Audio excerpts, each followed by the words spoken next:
Bismillahirrahmanirrahim. Assalamualaikum warahmatullahi wabarakatuh. Alhamdulillah wassalatu wassalamu ala Rasulillah wa ala alihi wa sahbihi wa man tabi'ahu wa mawalah. Rabbi shrah li sadri wa yassir li amri wa hlul 'uqdatam min lisani yafqahu qawli. Yang sama-sama kita hormati Bapak Dewan Komisaris Bank Sumut, Bapak-bapak Direktur Bank Sumut, karyawan, pegawai, tak dapat saya sebut satu persatu. InsyaAllah kita semua dimuliakan Allah Subhanahu wa ta'ala. Amin ya rabbal alamin. Anak raja naik sampan, baju bagus bukan untuk pamer. Bagaimana tahu muka tampan kalau muka ditutup masker? Itu pantunnya baru dapat aja tadi. Jadi sekarang ini banyak orang yang galau, yang tak punya duit galau, yang punya duit makin galau. Karena begitu banyak orang yang meninggal karena COVID-19. Itu yang datang itu baru COVID-19, belum COVID-20, belum COVID-21. Oleh sebab itu maka menghadapi ini tidak ada cara dan jalan lain kecuali berserah diri kepada Allah Subhanahu wa ta'ala. Kita diajarkan Nabi Muhammad SAW, mau ada COVID walaupun tak ada COVID, keluar dari mulut kita itu sama, la haula wala quwata illa billah. Jadi kita diajarkan itu bukan sejak ada COVID ini saja. Sebelum COVID itu ada muncul, kita sudah berkata bangun pagi, alhamdulillahillazi ahyana, dia yang menghidupkan kami, wa amatana, sebelumnya kami mati, wa ilaihin nusyur, dan kita pun akan kembali kepada dia. Ini menghadapi COVID ini manusia ini terbagi dua, Eka dan Eki, ekstrim kanan, ekstrim kiri. Yang ekstrim kiri tak ada COVID itu, malah ditantangnya, mana COVID itu biar kukunyah-kunyah. Yang satu lagi pula amat sangat ketakutan COVID, semua dicucinya, semua cuci, waalaikumsalam, semua cuci tangan sampai, saking seringnya cuci tangan sampai nampak contekan waktu SD dulu. Ada yang mengirim gambarnya ke saya. Oleh sebab itu kita Ahlus Sunnah wal Jamaah berpegang wa kadzalika ja'alnakum ummatan wasata. Kami jadikan kalian ini umat yang pertengahan. Tidak terlalu berani kepada COVID karena dia memang penyakit, dia virus, benda itu memang ada. Virus ini ada dari dulu. Virus flu, influenza. Sampai sekarang belum hilang. Maka banyak orang kena influenza. Virus, penyakit, kuman, malaria sampai sekarang masih ada. Jadi yang namanya virus, kuman, bakteri, penyakit itu ada. Ada yang mati, ada yang tak mati. Jadi kemarin kebetulan saya ceramah di rumah sakit, ketemu sama dokter. Kata Pak Dokter, Ustadz Somad, itu sebetulnya kalau kita cuci tangan itu membunuh bakteri. Kalau kita cuci tangan, pakai hand sanitizer, pakai sabun, itu membunuh bakteri, Ustaz. Adapun virus tak mati, kata dia. Saya tak pula saya tanya apa beda virus sama bakteri. Nampak kali bodoh kita kan? Masa profesor nanya? Ya, diam aja, saya angguk-anggukkan aja. Jadi Ustadz Somad, itu virus itu cara mematikannya bukan dengan cuci tangan, Pak Ustadz. Saya diam aja, saya dengar terus. Cara mematikannya itu jangan kasih dia makan. Makanan virus itu gula. Maka kalau tak ada gula, mati dia. Jadi bagaimana cara membunuhnya?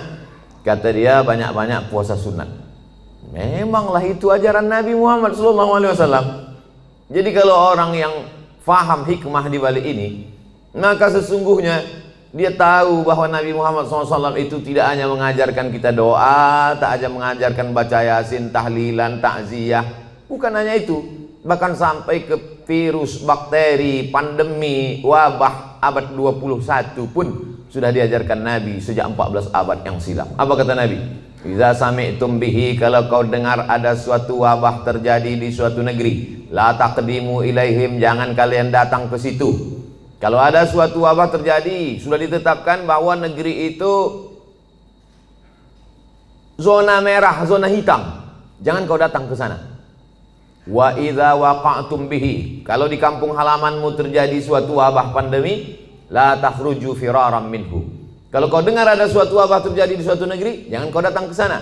Dan kalau kau berada di suatu negeri terjadi wabah di situ, jangan kau keluar dari kampungmu. Itulah yang dikenal orang sekarang dengan istilah PSBB, lockdown, social distancing. Bahkan kemudian beberapa negeri kota sampai dikepung, tak boleh keluar, polisi tentara dikerahkan. Sudah diajarkan Nabi SAW 14 abad yang lalu. Bagi yang belum kena, amalkan ini. Bagi yang sudah kena, mati dia. Nabi mengeluarkan statement sabda. Apa kata Nabi? Al-mat'unu syahid. Orang yang mati kena penyakit wabah, syahid, maka matinya mati syahid. Orang yang mati syahid itu selamat dari 4. Tak merasakan sakratul maut, tak merasakan azab kubur, tak merasakan hisab, langsung masuk surga. Jadi Nabi itu sudah berikan 2 langkah. Bagi yang belum kena, ini obatnya. Yang sudah kena, ini obatnya. Maka keluarga tak terlalu bersedih hati. Kenapa? Karena saudaranya, keluarganya, bapaknya, ibunya, anaknya, neneknya, keponakannya, jirannya, sahabatnya itu meninggal dunia dalam keadaan syahid. Dan bagi yang masih hidup, kita diajarkan untuk melakukan langkah-langkah social distancing, protokol kesehatan. Makanya saya tak berani kalau ceramah tausiah di tempat yang tak bisa dibuat protokol kesehatan. Nah, adapun di sini bisa Ustadz nanti di Wang Sumut, nah kita tengok dulu ada tak protokol kesehatan. Ternyata lengkap semuanya. Begitu datang tak bisa dikenali mana direktur, mana, sama semua mukanya, tutup muka. Biasa dulu saya ke Medan ini disambut dengan tola al-badul alaina, solawat, salatullah, salamullah. Tapi begitu datang sini tidak, begitu datang langsung tembak. Masih syukur segan dia tak tembaknya kening tangannya. Kalau tempat lain langsung pang. Habis itu tempat duduk berjarak, pakai masker. Artinya apa? Kita tidak terlalu cemas sekali, tapi kita juga tetap menjaga ini. Jangan terlalu takut kali, jangan pula terlalu berani kali. Nah, kita tetap macam biasa aja. Coba kalau kita terlalu cemas, terlalu takut, terlalu ngeri, iman kita jatuh, imun kita turun, di situ dia masuk. Jadi agak beranikan sedikit, biar jangan apa kali COVID itu. Begitu kalau orang Medan. Kalau orang Jakarta kan kalau ada AC mati kan dibilangnya, lu tolong hidupin tuh AC biar agak dinginan dikit. Kalau orang Medan enggak, apa tolong kau hidupkan apa itu biar jangan apa kali.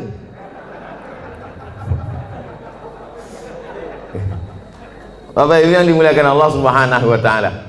Qul, katakanlah, lan yusibana illa ma kataballahu lana. Tidak ada yang menimpa kita kecuali sudah ditetapkan Allah Ta'ala untuk kita. Itulah rukun iman yang ke-6. Percaya kepada Allah, percaya kepada malaikat, percaya kepada kitab, percaya kepada Rasul, percaya kepada hari kiamat, percaya kepada takdir baik dan takdir buruk. Akhbirni anil iman. Apa itu iman, wahai Muhammad sallallahu alaihi wasallam? Antu'mina billah wa malaikatihi wa kutubihi wa rusulihi wal yawmil akhir wa biqadri khairihi wa syarrihi. Percaya kepada takdir baik, takdir buruk. Tapi ini masalah takdir ini kita mesti dalam menyikapi takdir kita ada al-kasbu wal ikhtiar, ada usaha. Dengan penuh kesadaran kita tak pakai masker, tak social distancing, tidak cuci tangan, tidak pakai hand sanitizer, itu bukan tawakal. Itu bodoh yang terlalu diperlihatkan. Kalau bodoh sendiri aja, jangan ngajak-ngajak orang. Oleh sebab itu maka kalau sudah kita berusaha kena juga, berarti itu takdir. Ada takdir, ada hukum sebab akibat. Pejamkan mata, tak usah tengok kanan kiri, nyebrang di jalan. Itu bukan takdir, sebab akibat. Tapi setelah kita berusaha tengok kanan, tengok kiri, tengok kanan, tengok kiri, menurut kita sudah aman, ditabrak juga. Tidak ada cara lain kecuali beriman kepada takdir baik dan takdir buruk. Itulah beda Jabariyah dengan ahlu sunnah. Jabariyah itu halul bid'ah, kelompok ahli bid'ah. Kenapa disebut bid'ah? Karena dia membuat-buat ajaran yang tidak diajarkan Nabi Muhammad SAW. Jabariyah artinya terpaksa. Kata dia hidup ini terpaksa, tak ada pilihan. Kenapa kau tak pakai masker? Aku terserah aja lah, mau mati matilah. Oh, tak bisa begitu. Kita harus ada ikhtiar, harus ada usaha.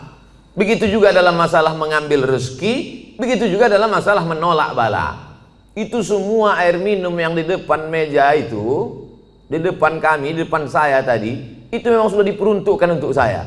Air minum itu untuk saya, kue kotak itu untuk saya. Tapi karena saya tak ada usaha untuk membuka dan meminumnya, maka saya tak bisa ke mulut saya, walaupun sudah diuntukkan untuk saya. Itu tentang masalah menarik rezeki. Begitu juga dengan menolak bala.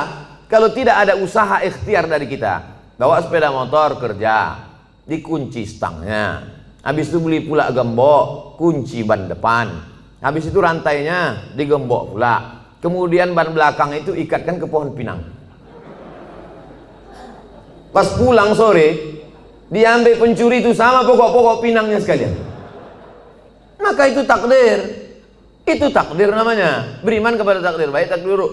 Tapi orangnya cengengesan, lalu kemudian tak tentu arah, entah bagaimana ceritanya, otaknya tak fokus, mau berangkat, ditinggalkannya kunci situ, naik dia ke atas, asik nelpon, iya betul, tinggal kunci. Habis itu turun ke bawah, lapor sama security, Pak security, motor saya tinggal hilang. Gimana keadaannya? Tadi saya tinggalkan kunci. Ah, mampuslah kau, kata dia. Kenapa? Berarti kurang usaha, tak ada ikhtiar. Itu yang diajarkan Nabi Muhammad SAW. Jadi ke suatu ketika seorang sahabat masuk ke dalam Masjid Nabawi. Ditanyanya Nabi, ya Rasulullah, itu ontaku di luar belum kutambatkan. Aqilu hawa atawakal, utliqu hawa atawakal. Ku lepaskan aja begitu baru aku tawakal, atau ku tambatkan dulu ke pokok kurma baru bertawakal. Kata Nabi, kau ikatkan dulu, kau tambatkan dulu baru kau bertawakal. Sebetulnya itu pikiran sederhana saja. Cuman sahabat ini mau ngetes cemana sebetulnya ajaran Islam ini. Apakah perlu usaha atau tawakal saja? Kata Nabi, kau tambatkan dulu, kau ikatkan dulu, kau yakinkan dulu dia tak lari. Setelah itu barulah kau tawakal kepada Allah. Begitu dalam masalah mencari rezeki, begitu juga dalam masalah menolak bala. Wa iyyam sasqallahu bidurrim fala kashifa lahu illahu. Kalau kau ditimpa suatu musibah, penyakit, kehilangan, kebakaran, tumpur, hilang, bangkrut, tidak ada yang bisa menyingkapkannya kecuali Allah. Wa yuridka bi khairin fala radda li fadlih. Tapi kalau Allah mau ngasih kau rezeki, mau menaikkan jabatanmu, maka tak pula ada yang bisa menolaknya. Itulah makanya setiap subuh kita katakan raditu billahi Rabbah, aku ridha menerima segala sesuatunya. Hanya saja kadang orang kita ini salah pasang. Kalau ada terjadi sesuatu musibah terjadi, dia katakan ikhlas ya, ikhlaskan aja. Sebetulnya yang tepat itu bukan ikhlas, ridha. Ridha menerima ketetapan Allah Subhanahu wa taala. Ridha itu bahasa kitanya apa? Ridha itu artinya plong, berlapang dada. Seperti ridhonya orang mati dimandikan oleh orang yang memandikan jenazah. Begitulah ridha kita kepada takdir ketetapan Allah. Sebagaimana orang mati dimandikan. Ibu, bapak pernah menengok orang mati waktu dikorek hidungnya melawan dia? Yang kau cucuk-cucuk hidung gitu? Tak ada. Terserahlah, mau kalian cucuk hidungku, telingaku, terserah. Makanya waktu kita masih hidup ini baik-baik sama orang. Nanti balik dari sini cari di RT RW itu siapa yang memandikan jenazah, baik-baik sama dia. Kalau kita sombong-sombong sekarang, pas kita mati nanti disemprotnya pakai dorsmir. Apalagi Bank Sumut ada program santunan, santuni mereka memandikan jenazah, orang yang menguburkan, orang yang supir ambulan. Kalau mati kita, supir ambulan tuh baik sama kita, pelan-pelan dibuatnya, lari-lari 20. Coba kalau kita sombong angkuh, dibuatnya 120, antuk kepala kau di belakang. Nyawa baru tercabut, sakitnya belum hilang, lempang. Baru kau tahankan dulu, sombong kali kau kan, kata dia. Oleh sebab itu maka ini semua adalah bagaimana kita menyikapi hidup. Hidup ini dari dulu sampai sekarang begini-gini aja. Dari sejak zaman Nabi Adam sampai Adam Smith, hidup ini begini-gini aja. Yang kaya sombong, yang punya jabatan sombong, orang miskin susah melarat, mau mati aja bawaannya. Jadi tinggal kita bagaimana menyikapi hidup. Dulu yang hidup di Medan ini datuk nenek moyang kita. Habis masa mereka datanglah masa ayah emak kita. Habis masa mereka sekarang masa kita. Ini sedang hijau-hijaunya ini. Ibarat baru bertunas hijau, berbatang, mekar, berputih, berbuah, kuning, layu, mati. Yang di hadapan saya ini hijau-hijau semua. Maskernya maksudnya. Sampai masanya kita akan menguning dan layu. Saya ini agak kuning sedikit. Habis itu tak lama ini layu dan mati. Kemudian datang masa anak kita. Hidup ini singkat Bapak Ibu. Tapi kalau salah kita menyikapi hidup, penyesalannya luar biasa. Takut mati, takut pensiun, takut tak ada duit, takut susah, takut tak ada kerja, pergi ke dukun. Pak dukun, tolong aku. Dalam hati dukun tuh, aku udah lama juga minta tolong sama hantu ini, kata dia. Minta tolong lah pula sama dukun. Ilaha illallah Muhammadur Rasulullah. Tidak ada tempat minta tolong kecuali hanya kepada dia. Itulah yang kita katakan 17 kali sehari semalam. Iyyaka na'budu wa iyyaka nasta'in. Iyyaka na'budu, hanya kepada Kau saja aku minta tolong. Iyyaka nasta'in, hanya kepada Engkau aku beribadah, kepada Engkau saja aku minta segala pertolongan. Makanya waktu subuh, sebelum terbit matahari, sebelum masuk kantor, sebelum kerja, itu dulu yang ditanamkan dalam diri. Tidak ada tempat minta tolong kecuali dia. Makanya ayatnya diatur oleh Nabi. Ayatnya tak boleh ganti-ganti. Ayatnya mesti itu, tak boleh tukar-tukar. Qabliyah subuh, rakaat pertama kuliah, rakaat kedua hanya dia saja. Waladdallin amin. Qul huwallahu ahad. Esa, tunggal tak berbilang. Minta hanya kepada dia. Allahus. Jangan ragu-ragu ucapkan. Allahus samad. Coba tengok terjemahannya. Allahus samad, hanya dia saja tempat bergantung. Jangan bergantung kepada kawan. Hari ini kawan, besok berubah menjadi lawan. Jangan bergantung dengan atasan. Besok masanya berganti atasan, berubah dengan yang lain. Jangan bergantung dengan siapapun. Ibu jangan terlalu bergantung dengan bapak. Nanti bapak itu kawin lagi, ibu stres.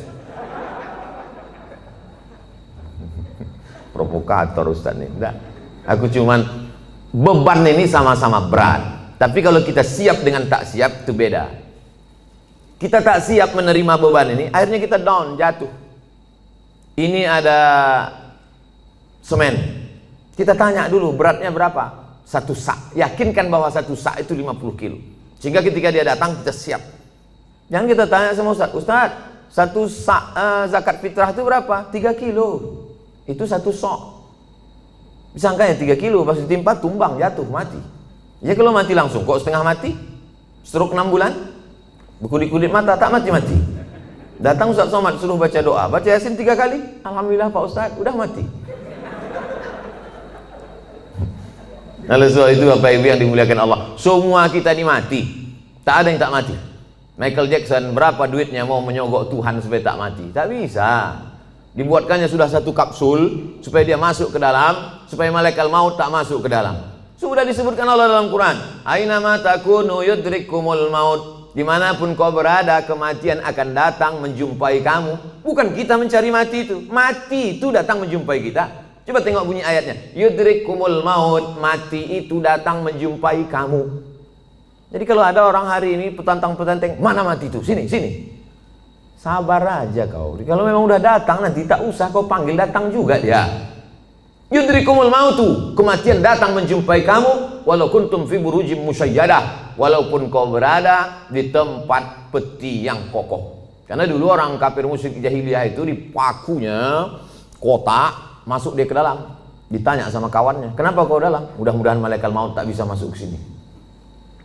Aina ma takunu, dimanapun kau berada. Mati jangan dicari.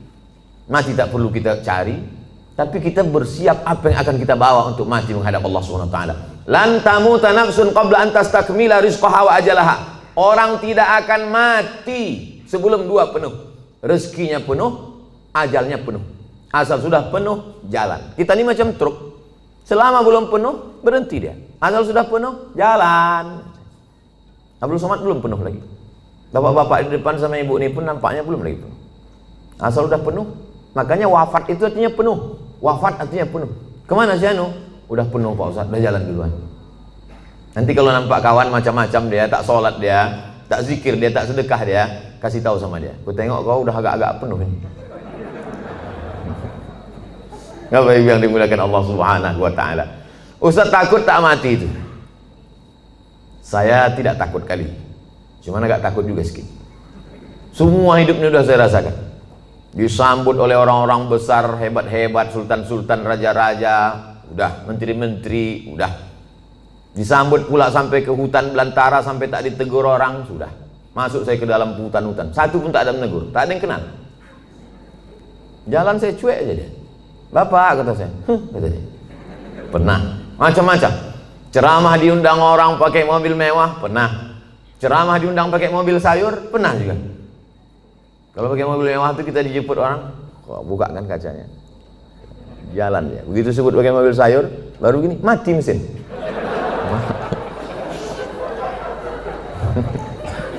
Macam-macam hidupnya sudah. Dikurung orang dalam kamar, dicabutkannya pedang panah. Mana itu Abdul Somad, anti kebinekaan, mau kubunuh dia, mana katanya. Garangnya luar biasa. 3 bulan sesudah itu dikirimkan video, dikerangkeng dalam penjara. Mampus kau, kata saya. Tapi nggak kuat-kuat kali dalam hati aja. Macam-macam hidupnya sudah. Titel sudah, LC sudah, MA sudah, doktor sudah, profesor sudah. Tinggal satu lagi, almarhum.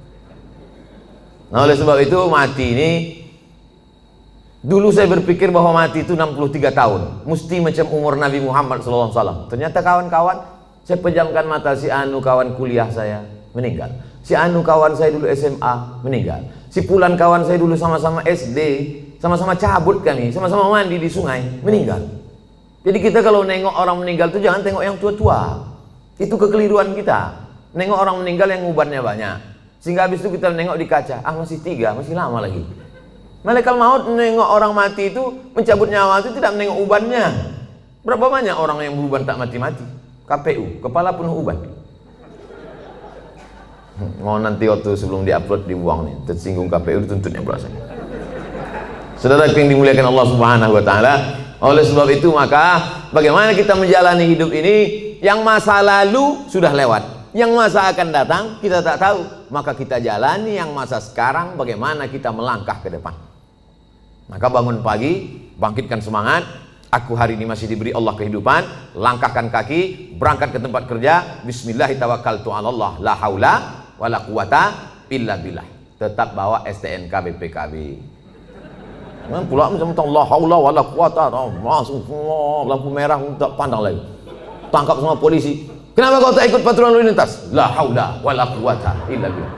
Bukan kau aja yang dengar pengajian Ustaz Somad, aku penonton juga, kata Pak Polisi. Macam kau aja yang pengajian gitu. Oleh sebab itu maka setelah kita berangkat di tempat kerja itu serius kita. Kenapa? Karena kita mencari rezeki yang halal untuk makan, keluarga, anak, sekolah. Mudah-mudahan anak-anak kita ini menjadi anak yang soleh dan solihah. Berdoa dia tengah malam waktu kita mati. Bangun dia jam 2 malam, tahajud di bentangnya sajadah. Apa kata dia? Rabbi firli wali walidayya warhamhuma kama rabbayani shaghira. Mengalir ke makam kita macam tetesan embun di tengah gurun pasir yang panas. Lapang alam barzah kita, terang kubur kita. Bagi yang belum punya anak, mudah-mudahan diberikan Allah anak soleh soleh.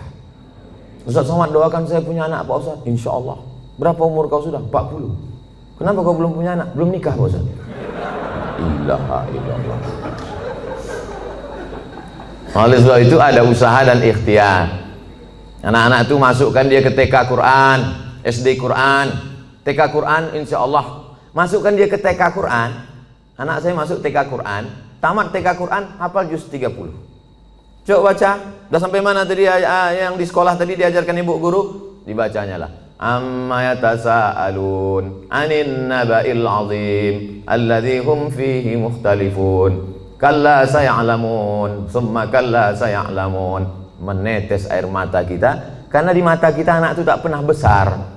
Kita tetaplah menengok dia ketika tapak kaki najwa jari, panjangnya sejengkal. Tiba-tiba bisa dia hafal amma yatasaalun. Netes air mata kita. Masukkan dia ke TK Quran. Supaya jangan lagu-lagu itu yang dinyanyikannya. Topi saya bulat, bulat topi saya. Kalau tidak bulat, bukan omak saya kan. Usahlah lagi yang nyanyi ini juga lagi. Mulailah TK Quran, lalu kemudian masuk SD Quran. Ada terbuat di situ iklan. Masukkan anak anda SD Quran, 1 tahun setengah juz, tamat dia 6 tahun 3 juz. TK 1 juz, SD 3 juz, udah 4 juz. Cukuplah itu sudah. Nanti masuk pula SMP Quran. Aku tak tahan anak ini pesantren Pak Ustaz. Paham saya, orang Medan tak bisa berpisah dengan anak rindu. Anak pagi mau makan lontong sayur, ayam penyet, ayam patah, ayam mati. Tak tahan masukkan ke pesantren, masukkan boarding school. Pagi sebelum berangkat kerja, letakkan dia. Belajar kau di sini ya nak. Letakkan dia jam 7 pagi. Kita pun berangkatlah lanjut. Jam 8 sampai karena macet dan sebagainya macamnya. Lalu nanti sore pulang jam 4, jam 5 jemput dia balik ke rumah. Tahan Pak Ustadz boarding school, antarkan dia ke sana. Cari ini. Ada di daerah Tembung, ada di daerah Kutalim Baru, dulu tempat saya sekolah di Darul Arafah, ada pula di daerah banyak keliling Medan ini. Masukkan dia, sebulan sekali jenguk. Saya Pak Ustadz tak tahan, anak saya ini 3 kali sehari saya jenguk. Makan pagi, makan siang, makan malam. Memanglah berat berpisah. Sayang sama anak ini bukan kita letakkan di celak ketiak. Sayang sama dia kita tinggalkan dia demi masa depan dia. Siapa yang bisa menjamin menjaga dia? Siapa yang bisa diantara bapak ibu ini menjaga anak-anak kita bebas dari narkoba, bebas dari sabu, bebas dari cabut? Siapa yang bisa menjamin anak-anak kita ini cabut? Tak ada yang bisa menjamin. Kita pun dulu cabut. Saya dulu sekolah di Sisingamangaraja, Unifa, Muallimin. Pernah juga cabut ke Deli Plaza, ke Medan Plaza. Makanya waktu lewat di Medan ini saya cari manalah tempat cabut dulu, hilang udah semua. Pernah, cuma tak sering-sering kali. Saya sebetulnya tak jahat, kawan-kawannya aja. Begitu hebatnya pengaruh kawan terhadap anak-anak kita, dan kita tak bisa kontrol kawan dia, karena pergaulan ini luar biasa. Itu mempengaruhi pola pikir. Tapi kalau kita tinggalkan dari pondok pesantren, maka insya Allah benteng terakhir. Bapak ibunya sudah selamat insya Allah. Tapi ini generasi kita ini kalau tidak kita selamatkan, kita carikan dia rezeki yang halal. Melangkahkan kaki dari rumah, aku meninggalkan semuanya ini wahai anakku adalah untuk mencarikan nafkah engkau yang halal, supaya kau jadi orang, supaya kau jangan jadi hantu setan, supaya kau nanti selesai kuliah, supaya kau menjadi berbakti kepada negara, bangsa, agama, orang tua. Maka niat kita itu sampai mati kita. Man mata duna malihi fahuwa syahid. Siapa yang mati mempertahankan harga dirinya, harta bendanya, maka matinya mati syahid, kata Nabi SAW. Dalam mencari nafkah ini pergi, capek, keluar kota, segala macam, meninggal dunia, maka matinya tetap mati syahid. Syahid itu tidak hanya orang yang berjuang fisabilillah di Palestina, tidak, tapi orang yang mencari harta yang halal. Oleh sebab itu tetap semangat. Ini banyak orang yang memisahkan diri.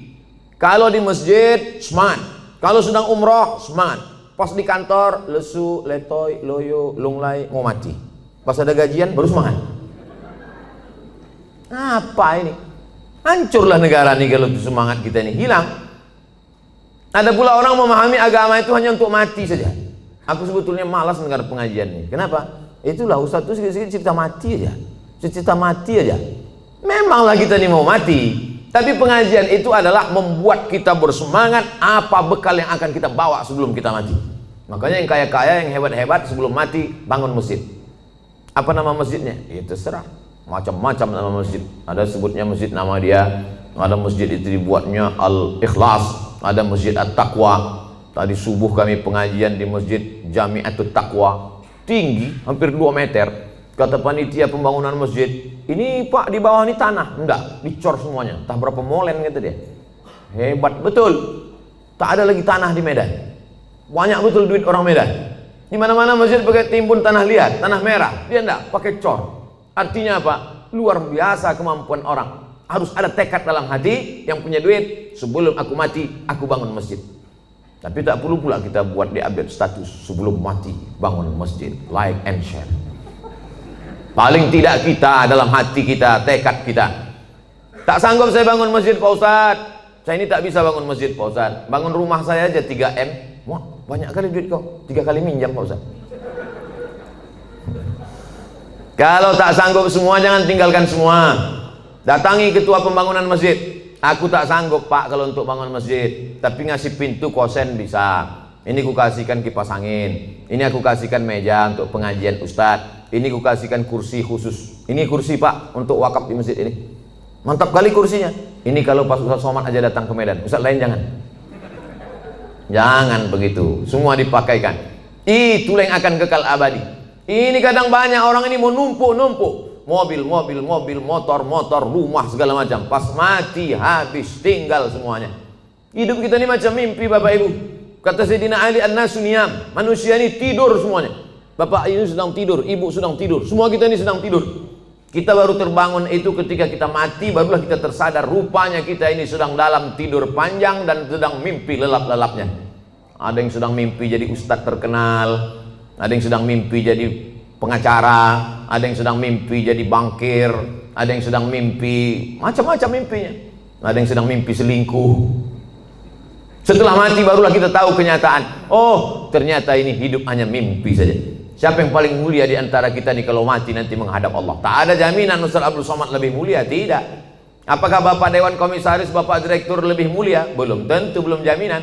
Tapi paling tidak mereka di dunia pernah mulia. Di akhirat mudah-mudahan mulia. Jangan sampai di akhirat tak mulia, di dunia sengsara. Nauzubillah. Makanya doa kita diajarkan Nabi, Rabbana atina fid dunya hasanah wa fil akhirati hasanah. Makanya waktu tawaf itu Rabbana atina fid dunya hasanah wa fil akhirati hasanah wa qina azabannar. Rabbana atina fid dunya hasanah. Ada pula bapak-bapak satu-satu lagi, Rabbana atina fid dunya hasanah wa fil akhirati fatimah. Itu yang ngasih bimbingan manasik haji saya tahun 92 dari embarkasi Polonia Medan. Saya berangkat bulan Mei 1992 dari embarkasi Polonia Medan. Belum ada Kuala Namu lagi waktu itu. Lalu kemudian datanglah Ustadz, lupa saya nama Ustadznya, ngasih manasik haji. Dia yang cerita itu. Ada jamaah haji dari Medan, kata dia berdoa di samping Ka'bah, Rabbana atina fid dunya hasanah wa fil akhirati fatimah. Dipanggil sama Ustadz. Kenapa kau sebut Fatimah? Kalau ku sebut dua kali hasanah, marah Hasanah. Biniku yang kedua Fatimah. Itulah pentingnya kita paham apa yang kita doakan ini. Artinya semangat saja tak cukup. Kita mesti berdoa kepada Allah Subhanahu wa taala. Allah itu suka kita meminta, kata Nabi, sisa'ana alih. Walaupun ketika selapmu, sendalmu putus. Pas mau masuk masjid, pakai sendal, putus dia, berdoa, ya Allah, putus sendalku ya Allah. Allah suka kali menengok kita mengadu kepada Allah. Minta sama Allah, meleleh air mata kita kepada Allah. Ini banyak sekarang orang tak mau lagi berdoa, sombong. Assalamualaikum warahmatullahi wabarakatuh. Assalamualaikum warahmatullahi wabarakatuh. Assalamualaikum warahmatullahi wabarakatuh. Langsung buka HP. Tengok dari belakang macam kusuk berdoa. Pas depan Romi megang handphone. Kok kenapa tak berdoa? Alah, yang lama aja belum kabul, ngapain tambah lagi?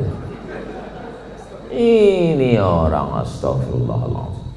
Oleh sebab itu saya tetap berdoa. Sebelum berangkat tadi kemari berwuduk dulu. Bukan mau sholat, enggak. Sholat sudah jamak tadi, jamak takdim. Zuhur dengan asar, ditarik asar ke zuhur. Tapi saya akan menghadapi hamba-hamba Allah. Ya Allah, yang mau ku hadapi ini nanti hamba-hamba Allah semua. Yang saya hadapi ini hamba Allah kan? Ada juga hamba setan sekarang. Menyembah Nyi Blorong, Nyi Loro Kidul, menyembah hantu tuyul, menyembah begu ganjang. Yang kita sembah ini Allah. Ya Allah, yang mau ku hadapi ini hamba Engkau ya Allah. Bajunya aja macam-macam. Ada bajunya komisaris, ada bajunya direktur, ada bajunya security, ada bajunya pegawai, ada bajunya office boy, ada bajunya karyawan. Bajunya aja beda, isinya sama. Semua ini isinya sama. Kalau dibelah keluar urat, keluar darah. Ada di antara nih kita nih kalau dibelah keluar kabel. Nah, ada. Sempat ada di sini dibelah keluar kabel, dua kemungkinan. Kalau tak Robocop, Transformer. Nggak ada. Selama masih ada kulit, ada darah, ada daging, berdetak jantung, berarti jantungnya. Semua kita nih casingnya aja macam-macam, jantungnya sama. Makanya saya kadang dikritik jamaah, Ustaz ceramah bajunya itu terus, pakailah baju lain. Saya pakai baju. Batik dari mana tuh Pak Ustaz? Batik Tapanuli Selatan. Mereknya Pak Ustaz Casio, dikasih orang. Saudara yang dimuliakan Allah Subhanahu wa taala. Baju kita aja, casing kita aja yang beda. Isinya di dalam sama, tetap jantung tuh yang berdegup, yang berdetak. Berdegup, berdetak. Begitu kalau orang kerja di bank. Kalau orang utang nasabah baru agak kencang sedikit.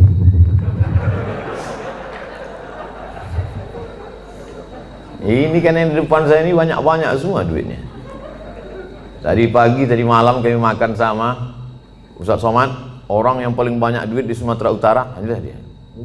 Semua duit orang Sumatera Utara dia megang. Masya Allah. Tapi duit orang. Apa yang dimuliakan Allah Subhanahu wa taala. Oleh sebab itu maka berpikir kita, apa yang nanti ku bawa setelah aku mati ini. Tadi saya SMS ada salah seorang penulis di Jakarta. Tolong Bapak tuliskan sejarah hidup saya. Aku tak sempat menulis. Baru sebentar menulis 2-3 kata datang telepon. Ustaz bisa tausiah, baru menulis tak fokus. Tolong kau tuliskan sejarah hidupku. Kalau bisa yang inspiratif supaya nanti ketika aku mati anak cucuku membaca semangat dia menjalani hidup. Mudah-mudahan itu menjadi amal soleh. Siap Pak Ustadz, kami tulis. Nanti kalau udah siap kita adakan bedah buku di Islamic Book Fair di Jakarta. Jangan lupa subscribe, like, and share. Saudara yang dimuliakan Allah Subhanahu wa taala. Jadi apa yang bisa kita tinggalkan setelah kematian? Kami tadi pagi melewati Old Town, kota tua. Wah, bagaimana Medan tahun 1800, 120 tahun yang lalu. Ini gedung ini kota tua ini. 100 tahun yang lalu disitulah orang-orang kaya, disitulah datuk-datuk, disitulah sultan-sultan, disitulah Belanda-Belanda, disitulah orang-orang hebat. Hari ini hanya tinggal sarang laba-laba, rumah tinggal, rumah tua. 100 tahun yang lalu. Begitu juga dengan 100 tahun yang akan datang. Kalau tak kiamat dunia ini, kita hanya tinggal kenangan saja. Yang kaya sekarang akan mati, yang hebat punya jabatan akan menghadap Allah Subhanahu wa taala. Oleh sebab itu, yang pertama, bangkitkan semangat kerja. Anak-anak kita didik, dia pula akan mendidik anak dia akan mendidik cucu cicit dia. Maka kita mati, mereka tetap mengirimkan doa kepada kita. Kalau kita ajarkan doa dikirimnya. Kita ajarkan lagu lah dikirimnya. Meninggal kita, tak pernah kita ajarkan doa. Datanglah dia dengan anaknya, dengan istrinya, dengan menantu kita, semuanya pakai baju hitam semuanya. Baju hitam, celana hitam, kerudung hitam, topi hitam, kacamata hitam. Dibuatnya tulisan, kunjungan Man in Black. Tapi kalau kita ajarkan dia, Bismillahirrahmanirrahim, Yasin wal Qur'anil Hakim, innaka laminal mursalin ala siratim mustaqim, tanzilal azizir rahim, iqra'uha ala mautakum. Kalau kamu ziarah, bacakan itu, ziarah kubur. Payah Pak Ustadz, bawa Yasin nih payah. Kan ada Play Store. Tulislah di situ, Quran digital. Enter. Sekarang jangan. Tak ada signal sekarang. Ada Play Store, download Quran digital. Buka surat 36 Yasin, baca. Malam Jumat buka surat yang ke-18, 17 Al-Kahfi, baca Al-Isra Al-Kahfi. Al-Kahfi, man qara'a surat Al-Kahfi. Paksa-paksakan diri. Kalau menunggu lapang, menunggu luang, tak akan ada waktu lapang, tak akan ada waktu luang. Nantilah Pak Ustadz, udah agak-agak besar anak sedikit, nanti waktu lapang luang baru saya baca Quran. Tak ada. Sempat-sempatkan diri dari sekarang. Ibu-ibu alhamdulillah menyempatkan diri pengajian. Di wirid Yasin di daerah perumahan, di daerah ikut, pengajian-pengajian di kantor ikut. Kau tak ngaji? Nantilah udah anak-anak besar. Anak besar makin sibuk. Kau tak ngaji? Nantilah anak nikah. Anak nikah makin sibuk bercucu. Ibu ini kenapa tak datang lagi? Jaga cucunya Pak Ustadz. Padahal kalau kita mati bukan mau cucu itu ikut. Pernah Bapak Ibu nengok orang meninggal cucunya ikut? Gak ada, paling nangis saja di atas. Nenek gitu. Mau kau masuk? Enggak. Bukan saya mau hasut Bapak Ibu tak sayang sama anak cucu. Silakan sayang, tapi pikirkan kita. Sayang sama dia, masukkan dia pesantren. Sayang sama dia, ajarkan dia baca Quran. Sayang sama dia, suruh dia menghafal Yasin. Yang paling bagus baca Yasin. Kalau tak bisa baca Yasin, baca di bawah Yasin Al-Fatihah, Qul huwallah 11 kali, Qul a'udzu falaq sekali, Qul a'udzu nas sekali. Ziarah kubur. Kemarin saya ziarah ke makam abang saya Pak Ustadz. Cemana Bapak? Lalangnya setinggi tegak Pak Ustadz. Dulu bukan main dia sayang sama anak-anak itu Pak Ustadz. Setinggi tegak lalangnya Pak Ustadz. Itu menunjukkan mereka tak pernah ziarah. Kalau mereka datang, apalah salahnya, apalah susahnya kalau mereka bawakan mesin potong rumput. Padahal dulu waktu hidup almarhum itu dikasihnya rumah, dikasihnya mobil, dikasihnya kebun. Setelah dia meninggal, mesin potong rumput pun tak terbawakan orang itu Pak Ustadz. Jadi Bapak kemarin ziarah ke abang apa Bapak itu segitu tinggi lalang? Iya Pak Ustadz. Berarti selama ini Bapak tak ziarah juga? Saudara kandung pun tak ingat, anak kandung pun tak ingat. Ustadz Somad masih ingat ziarah? Ya, kami jalan darat dari Pekanbaru. Saya sempatkan sampai pula di kisaran jam 10, jam 11 malam. Tetap saya ziarah jam 12 malam. Jam 12 malam ziarah. Tak takut Ustadz sama hantu. Hantu itu takut sama saya. Saya sama hantu. Tuh kata dia. Kita takuti Ustaz Somad? Tak usah, kita yang takut sama dia. Sok hebat kali Ustaz Somad. Bapak Ibu yang dimuliakan Allah Subhanahu wa taala, kita bacakan ketika ziarah kubur salam. Ketika lalu kita ucapkan salam. Assalamualaikum ya ahlad diyar minal mu'minin wa inna insyaallah bikum lahiqun yarhamullahul mustaqdimina wal mustakhirin nas'alullaha lana wa lakumul afiyah. Oh, panjang ternyata salamnya Pak Ustaz. Ya, itu yang diajarkan Nabi. Kami selama ini pendek aja Pak Ustaz. Apa salamnya? Assalamualaikum ya ahlal kubur. Jadilah daripada tidak salam sama sekali. Bagus kalau Bapak Ibu punya duit, buatkan baleho besar. Saya sangka larangan mengucapkan salam ke kubur. Buatkan baleho agak-agak sebesar itu. Saya kira kalau cuma sebesar itu tak sampai 500.000. Bawakan ke baleho, buatkan. Tempelkan di daerah-daerah kubur. Kalau ada duit 500.000, buat 5. Berapa ini satu ini Pak? Bapak tukang digital printing. Kalau satu ini berapa Pak? 150.000. Ini untuk salam untuk orang kubur. Nanti Bapak kalau mati dapat syafaatnya juga. 100.000, ambillah. Takut dia. Buatkan 5. Buatkan 5, tempel di beberapa kubur yang ada di Medan ini. Sehingga nanti kalau orang lewat di kubur itu, dia sempat mengucapkan salam. Assalamualaikum ya ahla diyar minal mu'minin wa inna insyaallah bikum lahiqun yarhamullahu mustaqdimin wal mustakhirin nas'alullaha wa lakumul afiyah. Syukur-syukur sempat dia membacakan Al-Fatihah untuk semua yang ada di daerah makam ini. Assalamualaikum Al-Fatihah. Itu baik sekali. Simple amal kita, tapi bermanfaat. Ini saya tengok baleho besar-besar. Tak ada manfaatnya. Buat baleho besar. Kalaupun mau dibuat tambahan di bawah, boleh. Jangan lupa coblos nomor sekian. Berpikir simple tapi bermanfaat untuk orang banyak. Saya sudah bicara lebih kurang 50 menit. Sekarang jam 5:15. Saya jawab beberapa pertanyaan.